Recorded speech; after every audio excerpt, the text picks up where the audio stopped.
Little baseball now with Bronson Arroyo, who joins us, who is now on the market, as a matter of fact. Currently, well, not formally now, I guess I can't say currently, of the Cincinnati Reds. He's not a Cincinnati Red today. So, Bronson, welcome. How are you? I'm doing good, yeah. I don't know what to mark when they ask me who I'm employed by these days on paperwork. You are a hired gun, a gun for hire. It's like have gun will travel, like the old Paladin show. You are now have gun will travel. As a matter of fact, I always had heard that the owner there, you were his favorite guy. So is Cincinnati a lost cause, or you might go back to Cincinnati?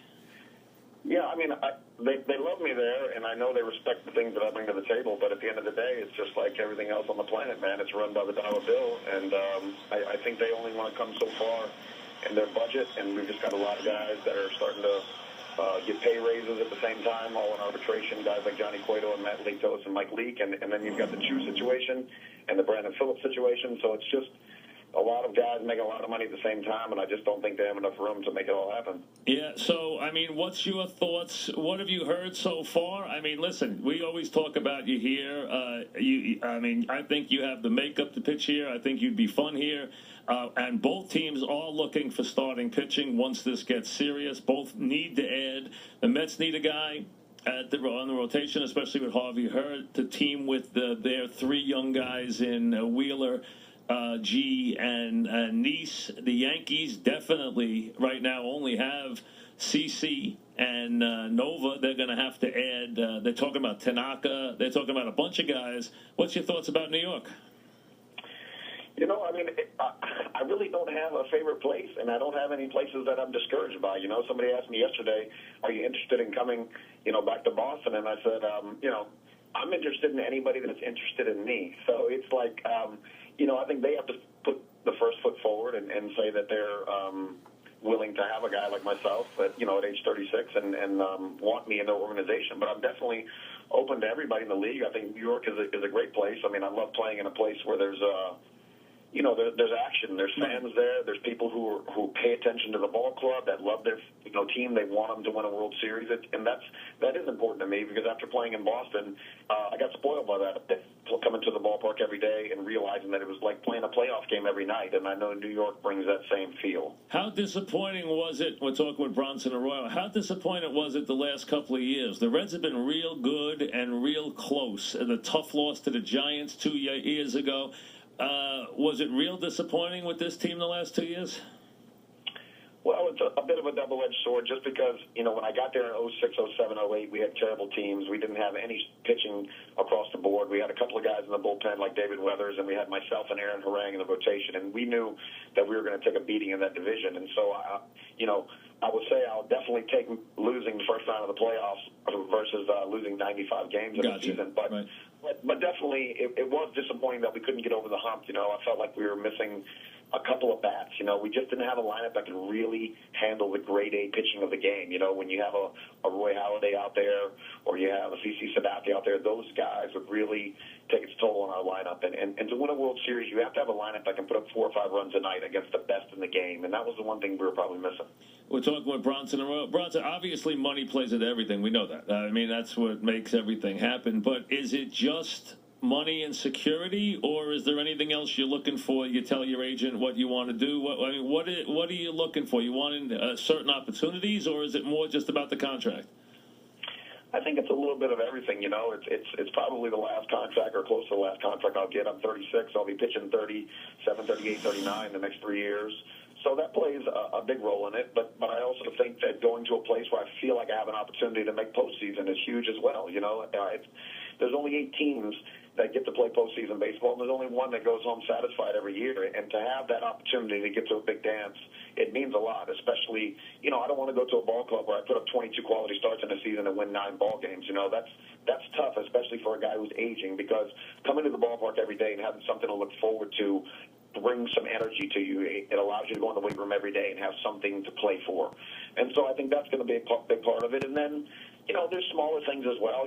Geographically, where does it lay out in the country? I've been an East Coast guy my whole life. The West Coast is great for pitching. The ballparks are huge, but, I love being close to home. I love friends and family being able to come to a game every now and again. So I'm just going to take all those factors in and just, I guess, balance out the best place for me. And when you, I mean, you've been very consistent. You've won, except for the year you won 9 games, you've won at least 12 games. You've won 12, 14, 15, 17 games. You're very consistent. You're very consistent in your innings pitched. You've won a lot of ball games in the majors, 138. You've been a good big game pitcher. I mean, are you a guy who goes in and says, I know I can give a team 200 innings next year? Is that like, you think right off the top that's a given that you can do that next year? Yeah, for sure. I mean, I've been doing that for a decade now, and that's what I pride myself on. And I'm going to pitch 200 innings no matter what, unless I get hit in the face with a line drive or break a collarbone. I mean, that's just the way it is. That's where my ego lies. That's what I trained for since I was 6 years old, man. This is what I do.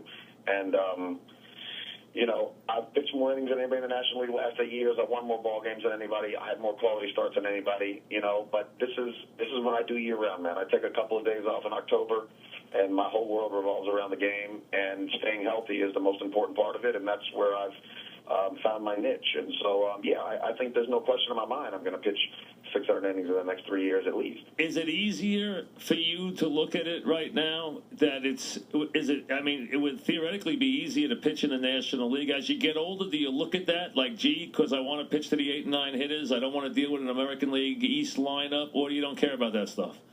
Yeah, I think it matters. It definitely does. If you looked at my ERAs when I was with the Red Sox, they're very comparable to what I did in the National League. But there's no doubt about it when you can look at the 7-8 hole hitter and kind of pitch around those guys, to pitch to the pitcher, and also have a little bit more strategy in the game. And I've enjoyed being at the plate and having all that stuff play into the game. The times that it sucks to be in the National League is when you get pulled out of a game, losing by 1 run after you've thrown, 5 2/3 or 6 innings, and you've only got 75 pitches. But, I think all in all, it's not going to weigh completely on my decision, but if I had my rathers, I probably would stay in the National League. You would, okay. I mean that makes sense. I mean, it's not going to dictate my whole thing, but I'm saying in a perfect world. What's your favorite? Now, listen, pitching when you go out on a trip and pitch like in San Diego or pitch out there, it makes a big difference, right? Those parks make a big difference, right?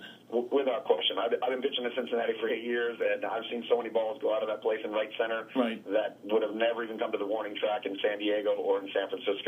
And, that definitely plays a factor in it, because everything on the West Coast, even L.A., Dodger Stadium plays very fair. But, there's a lot of ball clubs like Philly and ours in Cincinnati that are just so small. And Yankee, too, is another park in right center and right. The ball really flies.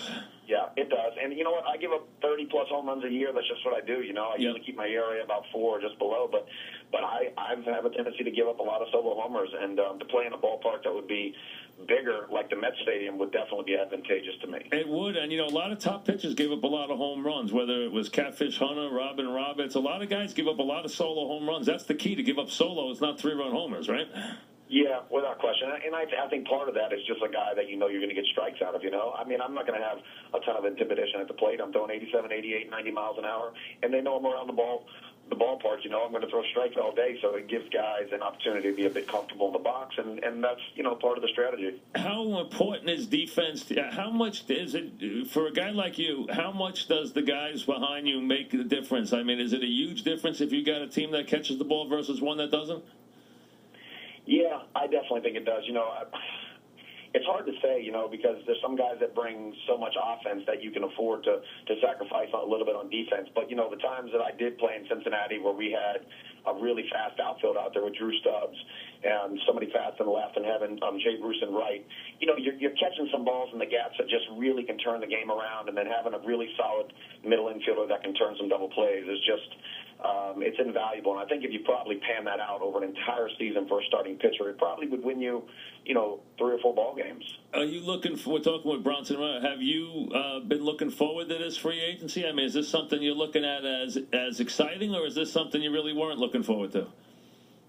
Well, I'm definitely excited about it just because it's an opportunity to see, what kind of interest you have around the league and venturing on to kind of a new avenue. But I was definitely disappointed that the Reds didn't have the ability to offer me something prior to the season ending, or even as the season ended, basically just being strapped too much money-wise. But, I get very comfortable in the places that I've played. I love I love knowing everything about an organization, from the guys who in the clubhouse after the games to all the way up to the owner, because it makes it much easier to want to fight and root and play for a team when you feel like you know people as a family. And if you're bouncing around from team to team to team, even though people have respect for you in the game for what you've done in the past, it still takes a while to build that sort of connection. And so I really wasn't looking forward to leaving there, but now that I feel like my time is over there, I'm definitely optimistic about a new venture. Have you gotten any, is it too early, or have you gotten nibbles? How have you handled this so far? Yeah, I mean, have you had your guy go out and do serious stuff yet, or are you just sitting back waiting to see how things unfold? You waiting to see one of the other guys go first? How you playing this? I think, we're just kind of sitting back. I mean, I think we send out, kind of like a resume thing to every GM, just showing the numbers you put up in the last 10 years and kind of comparing them to some other people. But it's, I just got to lay back and let these guys call. 6 or 7 teams have called already, but just kind of not talking any numbers, just saying, listen, we're interested. If you're going to sign with anybody, let us know. Don't jump too quick. And, every year I think is a little bit different, and I think the market, probably plays out different every year. You saw Hudson sign quickly with the Giants yesterday, but nobody's really said any numbers to me. So I'm just going to wait and field these offers and see who gets serious, and hopefully it'll be 2 or 3 different teams. And then I can dwindle it down to one and maybe go visit a couple and see what they feel like their future plans are for the organization. Because it's hard to know the ins and outs of every ball club when you've played in the same place for the last 8 years. So, for instance, the Mets, I wouldn't really even know all the guys on the roster, because you only play these guys a few times a year and you don't pay attention to their moves and stuff. And so it's important to go in there and see what a GM is thinking. Would that be a good ball? That would be a good ballpark for you. That would.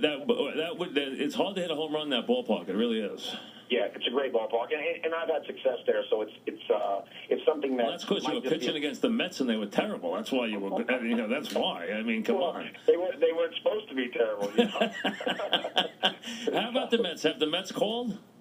The Mets have not. I think so far. Have the Yankees called? The Yankees have not. It's been so far. I think it's been the Phillies, the Orioles, the Angels, the Dodgers, the Giants, the Twins, which was a bit of a surprise. Right.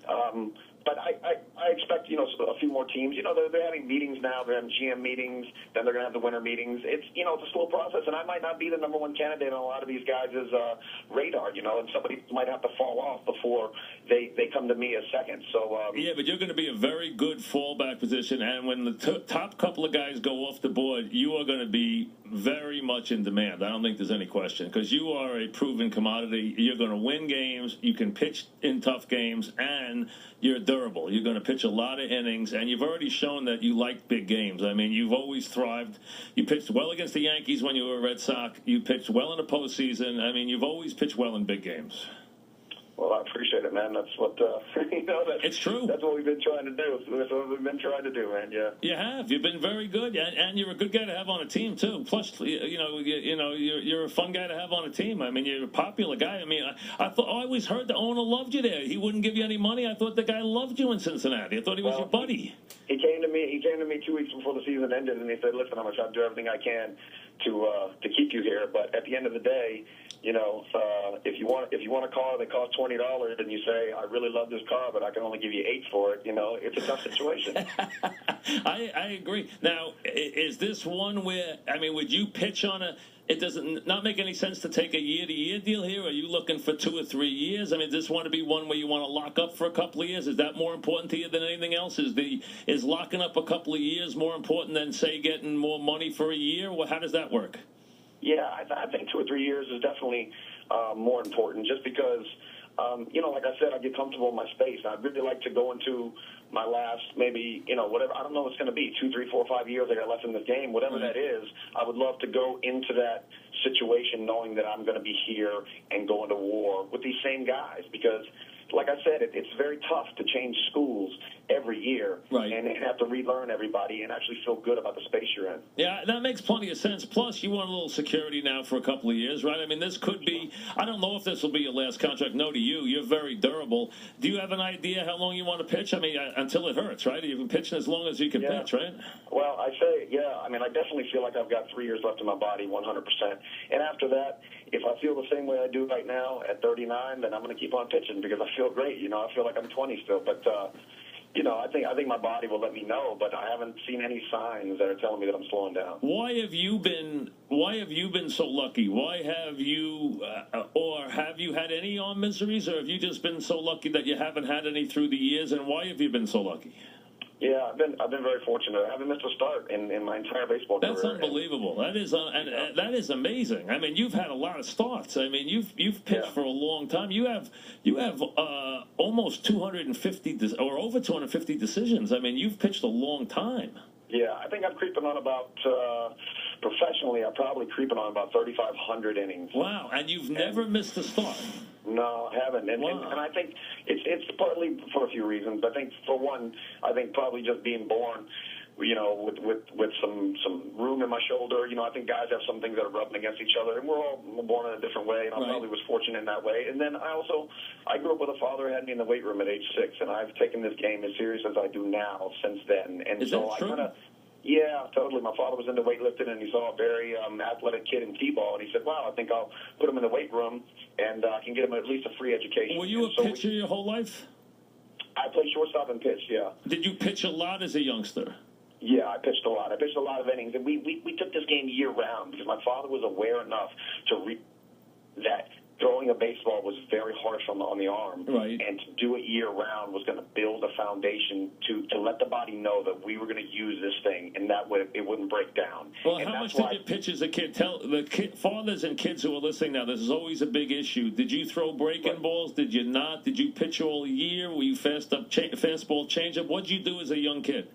As a young kid, well, we threw the baseball year-round. So if I was playing football or playing basketball, I still came home at night, and we always played catch because I wanted to keep the arm in shape. Because it's the most delicate thing there is probably in sports, is throwing a baseball, right? You could not play basketball for a year and come back and go shoot hoops. You're not going to get hurt, right? You can swing a bat, you're not going to get hurt. But throwing a baseball is just ridiculous. So you threw every day? You threw every day?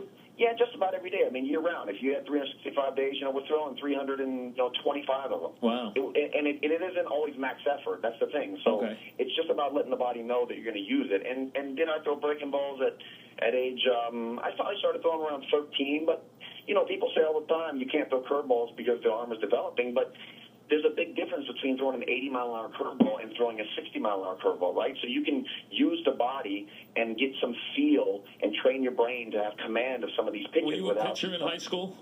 Yes. You were, and obviously you were a very successful one. But I mean, were you throwing the ball by guys in high school, or were you a guy that was crafty even at that age? I was about like I am now. I was throwing like 86. I would touch 90 at times. That's fast in high school, though. That's fast. So I was throwing it by most guys in high school, but I also had an idea how to pitch. I had a good feel for my breaking ball as I do now, and I could command my fastball. So it was, it was just kind of this gradual process of me being a young kid, and I didn't pitch any more or any less than anybody else. I pitched 80 innings my senior year of high school, which is probably a good bit for high school pitchers, but it wasn't abusing me. We played about 40 baseball games my senior year, and I was just like every other kid out there, but I was doing this year-round. I didn't take 4 and 5 months off when we played another sport and try to come back and get on the mound within a month. It just doesn't work. Interesting, very interesting. We're talking with Bronson Arroyo, who has never missed a start in his career, which I know he's been durable. I didn't realize he's been that durable. That's utterly amazing, especially now. Why do you think so many pitchers? We watch Harvey now, who was a phenom this year. He's out for a year. We see all this Tommy John stuff. Why do you think all these guys get hurt? I think a lot of it has to do with just preparation. I'm not saying every guy, but if you're out of the weight room, let's say you haven't been in the weight room for 6 months, the human body is so amazing that you could go in there and probably squat 2/3 of the weight that you were squatting, let's say, when you were completely in shape. And you'll do it on day one, and you'll push the weight, and you'll say, wow, that didn't feel too bad. But 2 days later or the next day, you've got all kinds of trauma going on inside there.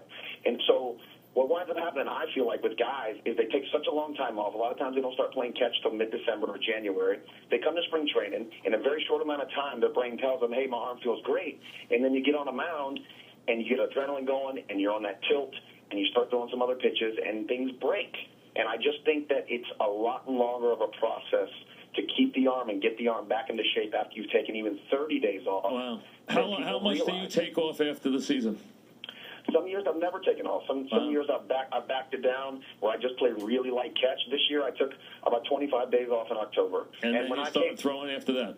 And I started throwing, and I've been throwing for about 2-3 weeks now, and my shoulder feels horrible, right? It's going to take me, and it happens every year, it's going to take me another month before I start feeling decent, and then it's going to take me another month before I feel good on the mound, and then it's going to take me another month before I feel good throwing 2 innings in a game, and it's a very slow process, and you have to take it that way, or things are going to break. Wow, and you've been amazing at it. Well, listen, we'll check in with you along the way. Hopefully the Yankees and Mets come calling. I wouldn't be surprised if they do. So good luck. You'll have an interesting month here. Have a nice holiday. We'll check with you before Christmas, and whenever you sign, or right before that, or if the teams in New York get hot and heavy, we'll call you up and we'll talk about it, okay? Beautiful, man. I appreciate it. Thanks very much. Good luck to you. Okay. All right, Bronson Arroyo, who has been a favorite of mine for a while. And how about that? Bronson Arroyo has won 138 games in the major leagues. All right, he's lost 125. He's pitched 2,300 or 2,200 and change innings. I never realized he'd never missed a start. If you look at his record, you'll see, I mean, he wins double digits every year. He does not pitch to a low ERA. He gives up a lot of home runs. There's days he's going to give up a bunch of runs. There's a lot of days he's going to win 3-2. I mean, that's the way he pitches. He's a very crafty pitcher. He's good in a big game. He was with the Red Sox. He has been with the Reds. But if you look, I mean, this year he was 14-12, 3.79. Last year, 12-10, 3.74. 2011 he was 9-12. The year before that, 17-10 with a 3.8. The year before that, 15-13, 3.8. Go down the line every year, double digits, double digits, double digits. Wins 12 to 15 games. He's had as many as 17 wins in a season, and is very durable. And just told you, he's never missed a start in his major league career. That is unbelievable when you think about it. It really is. I mean, he has pitched overall.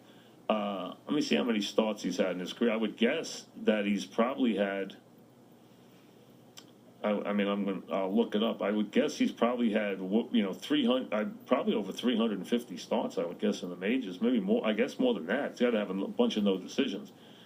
Let's see how many starts he's had in his whole career here. I mean, never to miss a start in his entire career. Here we go.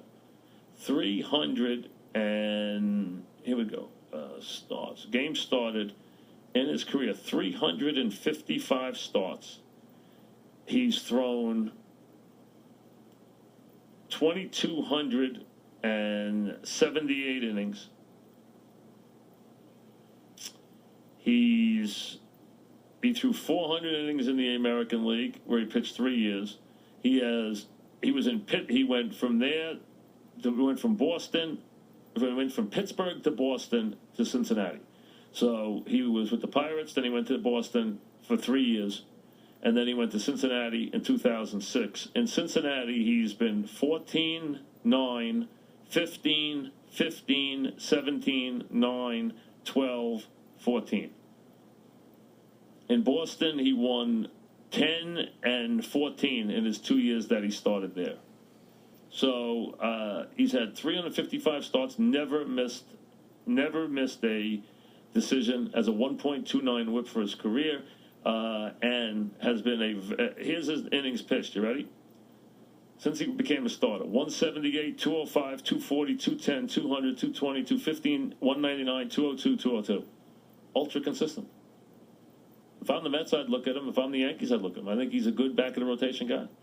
On a good team. On the Mets, he'd be even better. On the Yankees, he'd be a good, back of the rotation guy, and durable. And he'll win the game 4-3, win the game 5-4, win the game 3-2. We win the game he has to win. Back after this.